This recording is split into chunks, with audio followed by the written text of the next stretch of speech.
नमस्कार, मैं AR आज़ाद, संपादक दूसरा मत। आज हम एक ऐसे निडर, बेखौफ, बेबाक और जुझारू असाधारण पत्रकार विनोद दुआ की बात कर रहे हैं। जी हाँ, देश के लिए, समाज के लिए और ख़ासकर आज की पत्रकारिता के लिए विनोद दुआ का जाना देश की एक सबसे बड़ी क्षति है और इस क्षति की पूर्ति निकट भविष्य में देखने को मिल नहीं रही है। विनोद दुआ का अपना एक बेबाक अंदाज हुआ करता था। उनके चेहरे पर पाउडर भी निडरता के साथ होती थी। उनके अल्फाज, उनके लफ्ज़, उनके हाव भाव सब कुछ बेबाकी बयान करते हुए नजर आते थे। वो बोलते थे, वो कहते थे, वो सवाल पूछते थे। सब में बेबाकी होती थी, सब में निडरता होती थी और वो तब भी सरकार से सवाल पूछते थे, तब भी सत्तासीन मंत्रियों से सवाल पूछते थे जब वो दूरदर्शन में हुआ करते थे। सबको पता है कि दूरदर्शन जो है वो सरकार का भोंपू होता है और सरकार के भोंपू में किसी भी एंकर को, ब्रॉडकास्टर को उस तरह से सवाल नहीं पूछा जाता है, उस तरह से सवाल करने की सब में हिम्मत नहीं होती है। इसलिए विनोद दुआ खुद को ब्रॉडकास्टर ही कहा करते थे। वो कहते थे कि मैं पत्रकार नहीं हूँ, मैं ब्रॉडकास्टर हूँ, इसलिए कि ब्रॉडकास्टर जो होते हैं वो टीपी देख कर पढ़ते हैं, यानी जो चीज़ लिख दिया जाता है वो उसे देख कर पढ़ देते हैं।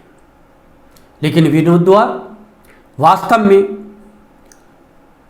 पत्रकारिता उन्होंने की हो या नहीं की हो, शब्दों के साथ उन्होंने अखबारों में, पत्रकारों में जुगलबंदी की हो या ना की हो, लेकिन इलेक्ट्रॉनिक मीडिया का पहला पत्रकार होने का गौरव उन्हें हासिल हुआ है।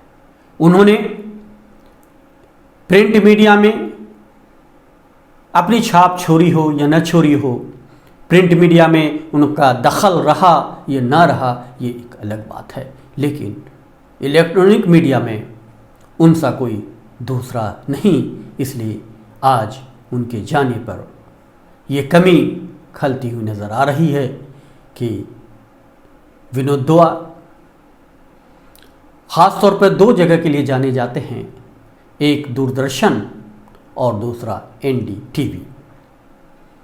NDTV में और दूरदर्शन में उनकी तत्परता, खबरों को पेश करने की क्षमता, उनका अंदाज और सामने वालों को मोह लेने की कला उन्हें यहाँ तक पहुँचाया है, जिसकी वजह से उन्हें रामनाथ गोयनका अवार्ड भी मिला और इलेक्ट्रॉनिक मीडिया के पहले पत्रकार होने का गौरव भी मिला और 2008 में उन्हें पद्मश्री से नवाजा भी गया। ये विनोद दुआ की एक अपनी ऐसी उपलब्धि थी जिसकी वजह से पूरा देश नाज करता है और उनके अंदाज से हर लोग वाकिफ़ हैं।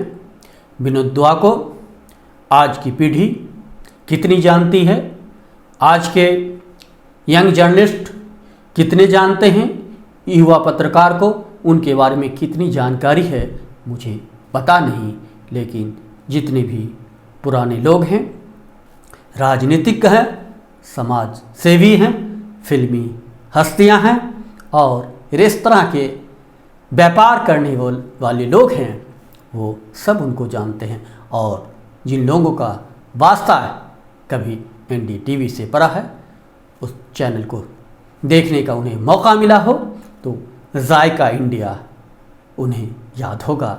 विनोद दुआ का प्रोग्राम जायका इंडिया काफ़ी लोकप्रिय रहा और पहली बार वो अगर एंकरिंग से यानी ब्रॉडकास्टर से बाहर निकले तो वो जायका इंडिया के लिए निकले, खाने के जायके को देश को बताने के लिए निकले। उन्होंने कभी भी बाहर की रिपोर्टिंग सूचनात्मक नहीं की, बाहर रिपोर्टिंग के लिए नहीं गए, लेकिन वो जायका इंडिया के लिए वो गए। देश के खानों का क्या हाल है, रेस्टोरेंट का क्या हाल है, कहाँ का खाना सबसे ज़्यादा जायकेदार है, कहाँ के खाने में किस तरह का मज़ा है और कहाँ किस तरह का खाना मिलता है, वो उन्होंने ही पहली बार देश को बताया था, दुनिया को बताया था कि भारत के विभिन्न राज्यों में कहाँ और किस तरह का खाना मिलता है और उस खाने के लिए कौन सा रेस्टोरेंट सबसे अच्छा है, किस रेस्टोरेंट का चिकन बेहतर है, किसका मटन बेहतर है और दक्षिण के खानों के लिए कौन सा रेस्तरां मशहूर है। ये जायका इंडिया लेकर विनोद दुआ आए थे और उनका ये जायका इंडिया काफ़ी मशहूर हुआ और लोगों ने उन्हें सराहना भी की। जाहिर सी बात है कि इलेक्ट्रॉनिक मीडिया में जब विनोद दुआ ने कदम रखा तब इलेक्ट्रॉनिक मीडिया की हैसियत कहीं कुछ नहीं थी, कभी भी लाइव प्रसारण नहीं के बराबर होता था। लेकिन विनोद दुआ पत्रकारिता से भले ही जुड़े न रहे हों, लेकिन उन्होंने भी मेरी तरह, जिस तरह से मैं भी टीवी का इस्तेमाल नहीं करता हूँ, उन्होंने भी कभी टीवी का इस्तेमाल नहीं किया। वो ख़बरों को अपने मस्तिष्क में बसा लेते थे, क्या बोलना है वो सामने आने से पहले, लाइव आने से पहले और या बिना लाइव आने से पहले, स्टूडियो में आने से पहले वो समझ लेते थे कि किन विषयों पर हमें बोलना है, क्या बोलना है, किन शब्दों का इस्तेमाल करना है और किन आंकड़ों को याद रखना है, किन ज़रूरी आंकड़ों को दर्शकों को बताना है और किन शब्दों पर, किस जुमलों पर और किस खबर पर बने रहने के लिए और दर्शकों को समझाने के लिए किस अंदाज में बयान करना है, वो सब कुछ अपने मन मस्तिष्क में तय कर लेते थे और बिना टीपी के वो पढ़ते थे और लगातार पढ़ते थे, चाहे वो लाइव पर रहें तब भी उनका यही अंदाज़ था। ये अंदाज़ उन्हें दूसरे पत्रकारों से अलग करता है और तब ये बताता है कि विनोद दुआ खुद को भले ही ब्रॉडकास्टर बोलते रहे हों, खुद को पत्रकार नहीं मानते रहे, लेकिन वो किसी भी एक अच्छे पत्रकार से कम नहीं थे। वो जानकारी के मामले में भी, वो प्रसारण के मामले में भी, प्रस्तुतिकरण के मामले में भी, जुमलेबाजी के मामले में भी, शब्दों के मामले में भी, शब्द विन्यास के मामले में भी और बेवाकी के मामले में भी कोई नहीं पकड़ सकता था कि विनोद दुआ पत्रकार नहीं है। हर कोई बाहरी लोग विनोद दुआ को पत्रकार मानते थे, पूरी की पूरी पत्रकार बिरादरी उनको पत्रकार मानती थी, लेकिन खुद विनोद दुआ खुद को कभी पत्रकार नहीं कहते थे, वो अपने आप को ब्रॉडकास्टर कहते थे। लेकिन पूरी दुनिया, पूरा समाज उनको पत्रकार मानता रहा, इसलिए कि पत्रकारिता का जो भी ज्ञान मूल्य है, जो पत्रकारिता की समझ है, जो पत्रकारिता का उद्देश्य है, उसको वो फुलफिल करते थे। यानी वो जिस तरह से अपने अंदाज में किसी खबर को पेश करते थे, किसी घटना को जाहिर करते थे, उस घटनाओं का चित्रण करते थे और दृश्यात्मक जब चित्रण करते थे तो ऐसा लगता था कि सही माने में विनोद दुआ एक मंजे हुए पत्रकार हैं, वरिष्ठ पत्रकार हैं और पत्रकारीय गुण उनमें भरपूर है और पूरा भरा पड़ा है। ज्ञान का जो स्रोत है उनके यहाँ से बहता है और वही स्रोत जो है आज लोगों को उनके जाने के बाद भी लोगों को वो भाव विभोर कर रहा है। और थोड़ा सा जो है वो हर कोई पत्रकारिता बिरादरी से लेके गैर पत्रकार बिरादरी में भी उनकी इस कमी को कैसे पूरी होगी उस पर सोचने पर वो विवश है। और जाहिर सी बात है कि उनकी बेटी ने जो है वो उन्होंने भी अपने पिता को कहा कि वो बेपरवाह, निडर और असाधारण है, इसलिए कि वो कभी नहीं डरे। उनके बारे में अक्सर कहा जाता है कि जब वे दूरदर्शन में होते थे तो मंत्रियों से वो तीखा सवाल पूछते थे, एक ऐसा सवाल पूछते थे जिससे मंत्री तिलमिला जाता था। और कई बार हुआ कि विनोद दुआ को दूरदर्शन से हटाने के लिए भी मंत्रियों ने दबाव डाला, प्रधानमंत्री तक दबाव डाला, बावजूद उसके विनोद दुआ दूरदर्शन में बने रहें। और एनडीटीवी में जब आए तो उनकी बेबाकी वहाँ भी देखने को मिली। और उनकी बेबाकी जो है वो जब वो वायर से जुड़े, वेबसाइट से जुड़े, तब भी उनकी बेबाकी जो है वो देखते ही बनी। और लोग उनको एक जागरूक पत्रकार के तौर पर, एक बेबाक पत्रकार के तौर पर जानने लगे।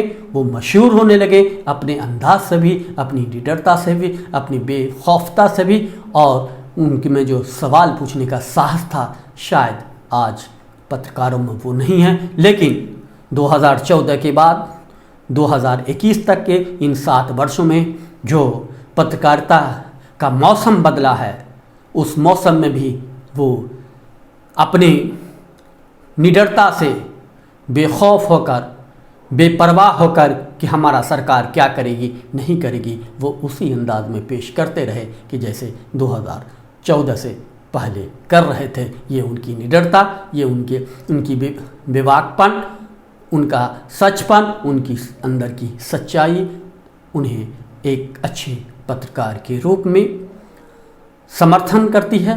और एक अच्छे पत्रकार होने का एक भाव जो है लोगों के मन में जगता है। और लोग बड़े आदर से विनोद दुआ को इस तरह से देखते थे। नतीजा में ये हुआ कि विनोद दुआ पे राष्ट्रद्रोह का मुकदमा भी दर्ज हुआ।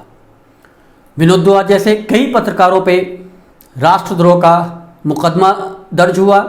और जब राष्ट्रद्रोह का मुकदमा हुआ तो सुप्रीम कोर्ट तक मामला गया। सुप्रीम कोर्ट ने उन्हें राहत दी और एफआईआर को सुप्रीम कोर्ट ने निरस्त दिया। और इस तरह से ये विनोद दुआ की जीत नहीं बल्कि उन पत्रकारों की जीत हुई जो डर से मौजूदा प्रधानमंत्री के खिलाफ, मौजूदा गृह मंत्री के खिलाफ, बीजेपी शासित प्रदेशों के मुख्यमंत्री के खिलाफ कुछ बोलने की हिम्मत नहीं रखते थे। जो अगर कुछ बोलते थे तो उनको डराया जाता था। ये ऐसा एक मुकदमा था राजद्रोह का जो ये एक जो है डर का काम करता था, खौफ का काम करता था। ये मातम की तरह जो है ये मुकदमा जो है सबके जहन में पसरा होता था। और इसलिए जो है लोग जो हैं वो सरकार का गुणगान करते थे।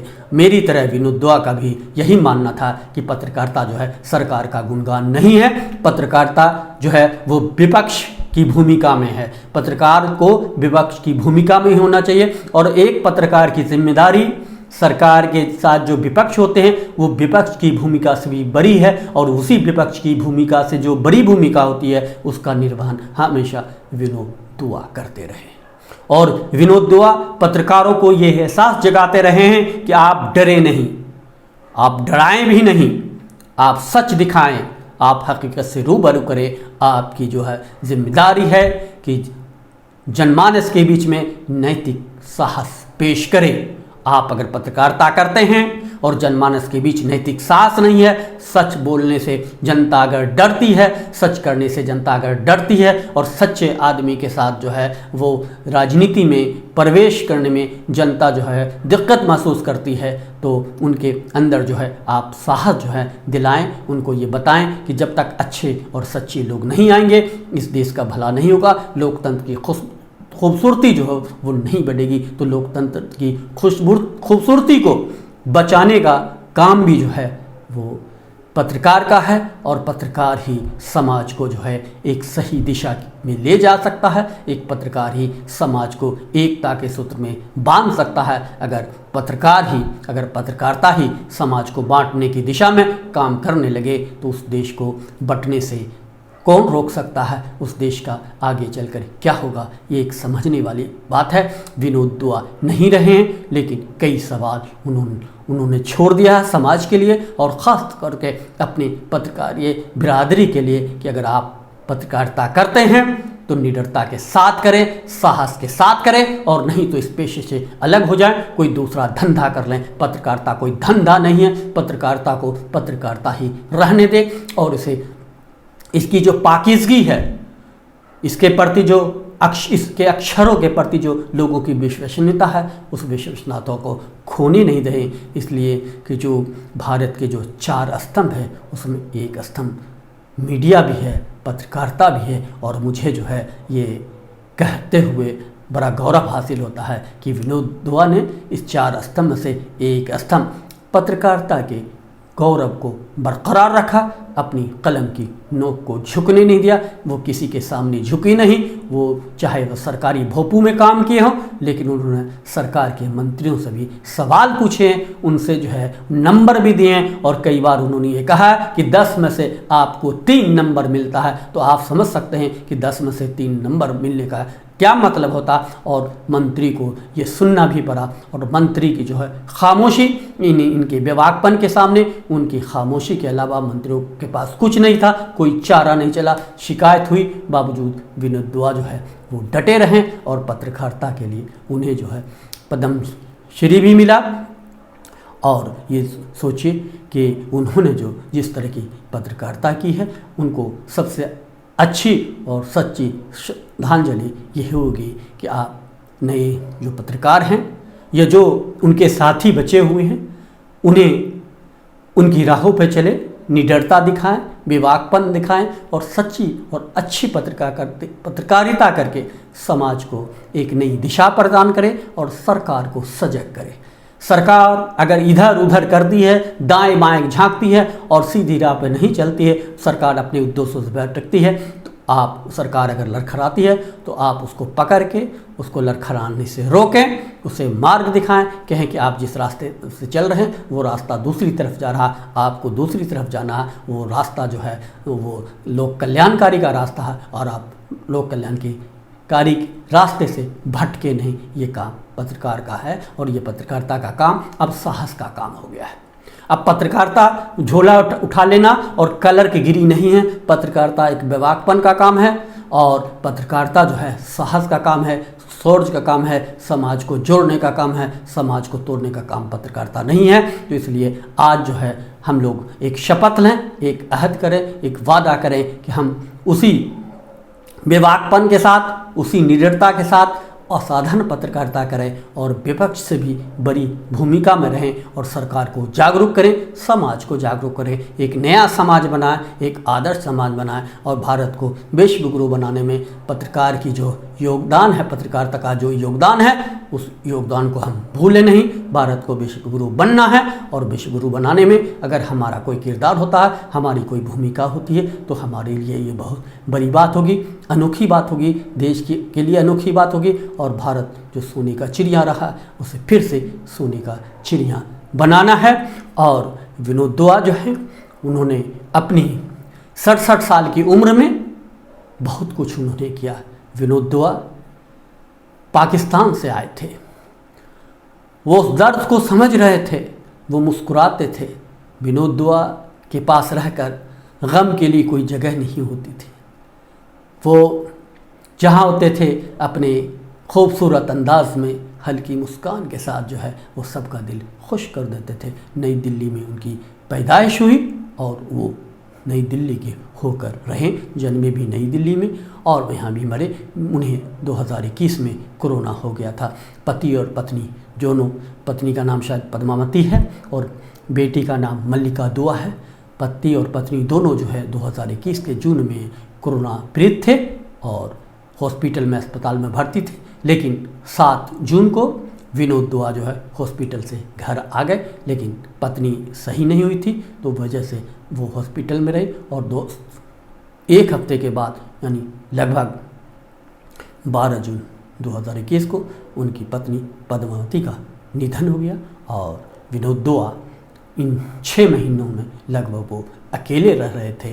वो जाहिर सी बात है कि पत्नी जाने का दर्द और कोरोना का शिकार होने की वजह से वो थोड़े कमज़ोर भी हो गए थे, लेकिन उनके कार्यक्रम और उनकी पत्रकारिता और उनके बोल, उनका बेवाकपन वो ज़िंदा रहा, आगे भी वो ज़िंदा रहेगा।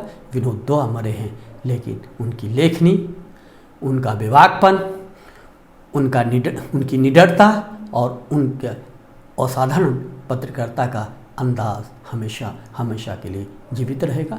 हम सब जो हैं उन्हें उनकी निडरता, बेखौफ और जिस तरह की वो पत्रकारिता कर रहे थे, समाज में वैसी पत्रकारिता को आगे बढ़ाने की कोशिश करें, वैसे पत्रकारिता को लाने की कोशिश करें। यही सबसे बड़ी हमारी और आपकी श्रद्धांजलि होगी। और इसी के साथ हम फिर अगली वीडियो में आपसे रूबरू होंगे।